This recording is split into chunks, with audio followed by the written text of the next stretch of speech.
My name is Kimberly Wilson, and I'm the founder of Tranquil Space and the co-founder of Tranquil Space Foundation. And this month's Tranquility tip, I wanted to chat a little bit about ways in which we can be an activist in our everyday life through divine do-gooding. And one thing that I want to be sure to mention is that on Thursday, Tranquil Space Foundation, which is a local nonprofit, is going to be having its 4th annual fall fundraiser. And it's $10. We'd love to have you attend. It's at the Darlington House. We'll have a DJ, vegetarian hors d'oeuvres, and a speaker, an inspiring speaker, coming to share ways on which you too can take your practice off the mat and into the world through being an activist in everyday life. And in addition, we'll also have goodie bags for the first 50 people who arrive. And to just tell you a tiny bit about the foundation, which you can learn more about at tranquilspacefoundation.org, we take a program that we've created called Tranquil Teens to women and girls, mainly girls right now. It's called Tranquil Teens, and it's 9th through 12th graders. And we do a little bit of yoga, a little bit of journal writing, creative expression, and goal setting through the whole component of leadership. And then in addition, we give micro grants to like-minded organizations such as Nest, Running Start, Miriam's Kitchen, and more. So learn more on our website, and please come out Thursday night to support. But with that said, I wanted to chat a little bit about how you too can take your practice of yoga off the mat and think a little bit more outside the parameter of your yoga mat as to how we can make a difference through the practice of yoga.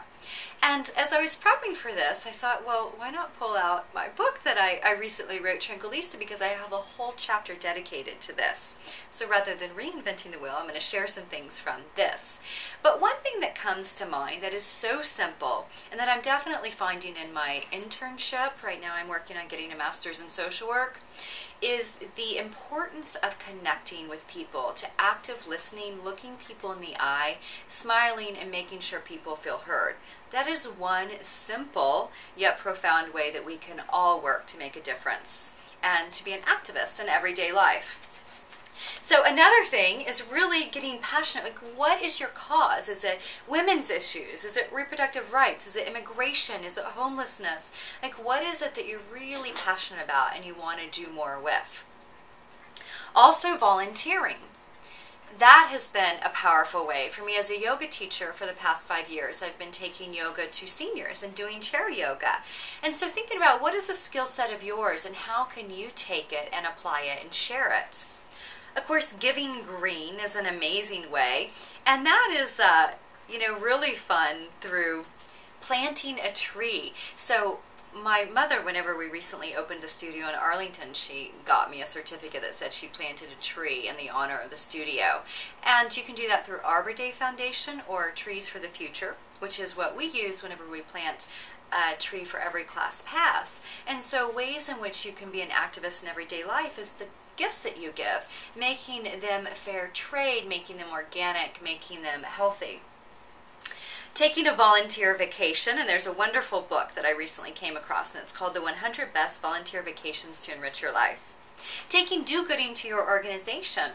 And one way to do that is by creating volunteer days, setting up toiletry drives, canned food drives. We'll be doing a toiletry drive actually at the studio starting this week through the holidays for In Street Village, where I'm doing my internship. But there's coat drives, there's mitten drives, there's all sorts of wonderful things that you may be interested in pulling together for your organization. That's my cat, Bonard. Getting on board. And that means joining a board. Maybe there is a cause that you're super passionate about and you have some time and energy to devote to being on the board of an organization. It's highly rewarding. Involving your friends, so sharing causes and ways that people can get involved with your friends and letting your friends know what you're passionate about, inviting them to join you.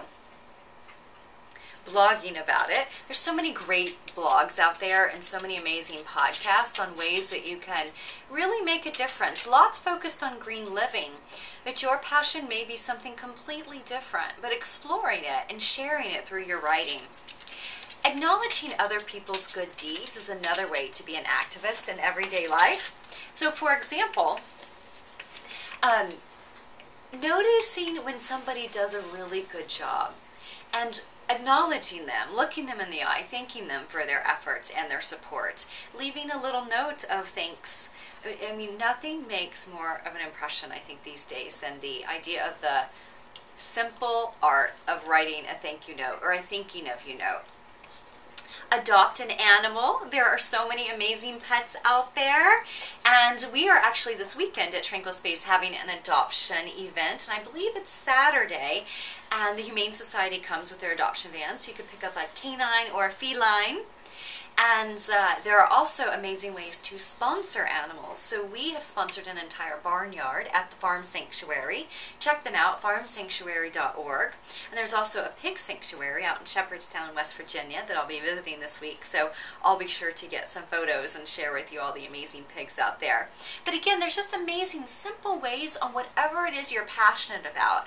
And you can make a contribution through time, money, or energy. And just a couple more things that I want to share. Of course, launching your own nonprofit, those of you who have that in you to do. And I talk about the different ways to do that. And of course, there's an amazing book I'm looking at on my bookshelf, Nonprofits for Dummies, which is also a really great book. And then the last thing I wanted to mention is throwing a charity soiree.